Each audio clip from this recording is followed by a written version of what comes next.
దేవుని యొక్క రాజ్యములో మనకు ప్రధానమైన శత్రువు, అతిపెద్ద శత్రువు ఎవరో ఏమిటో చెప్పగలరా?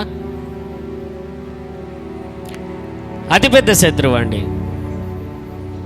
ఎవరు? గట్టిగా చెప్పండి.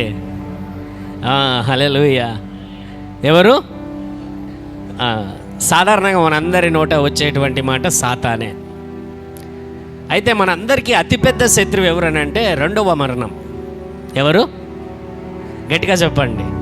ఎవరైనా నీకు శత్రువు ఎవరు అని అడిగితే మనం చెప్పాల్సినటువంటి మాట నరకపు అగ్నిగుండపు రెండవ మరణము.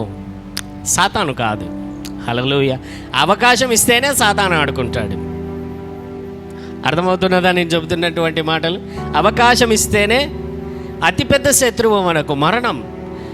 తండ్రి అయిన దేవుడు ఆ యొక్క ఏదైనా వనంలోనికి వచ్చి, ఆదామా నువ్వు తిన్నావా అయిపోతావు.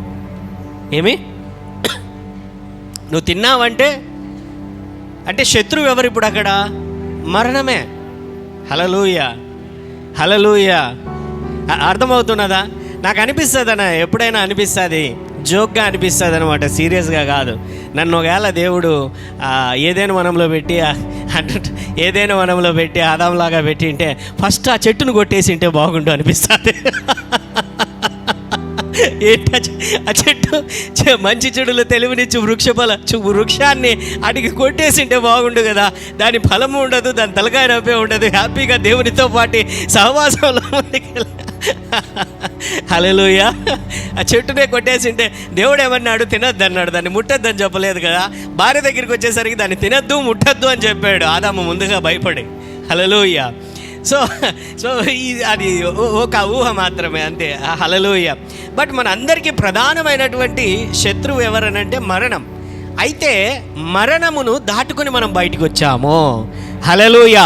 రెండవ మరణములో నుండి మనము యేసు రక్తము ద్వారా కడుగబడి, హల్లెలూయా, ఆయన యొక్క కృపలో మనము ఆయన నమ్మి బాప్తిస్మం పొందుట వలన మనము ఆ రెండవ మరణమును తప్పింపబడి, మన శారీరక మరణం అయితే మనకు కలగవచ్చు, కానీ ఆయన రాకడ వరకు మన పోకడ వరకు మనం ఈ భూమి మీద ఉంటాము.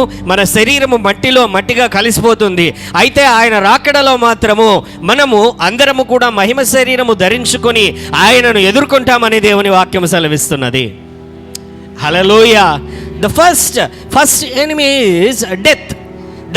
దేవుడు దానిని దాటించేశాడు. ఆ పనే లేకుండా, మనకు ఆ సమస్య లేకుండా, ఆ బాధర్ లేకపోతే ఆ ఇరుకు, ఆ ఇబ్బంది లేకుండా దేవుడు మనల్ని దాటించేశాడు. హల్లెలూయా. అనేకులు ఈ భూమి మీద ఇంకా ఆ శత్రువును జయించలేదు.